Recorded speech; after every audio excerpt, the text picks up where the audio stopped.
என்பது பொடியாகி போகலாம். பொன்னாரமே நம் காதலு பூலோகம் தாண்டி வாழலாம். ஆகாயம் என்பது இல்லாமல் போகலாம்.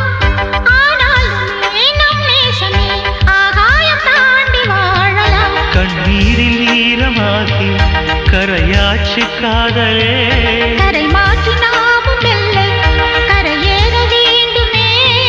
நாளை வரும் காலம் நம்மை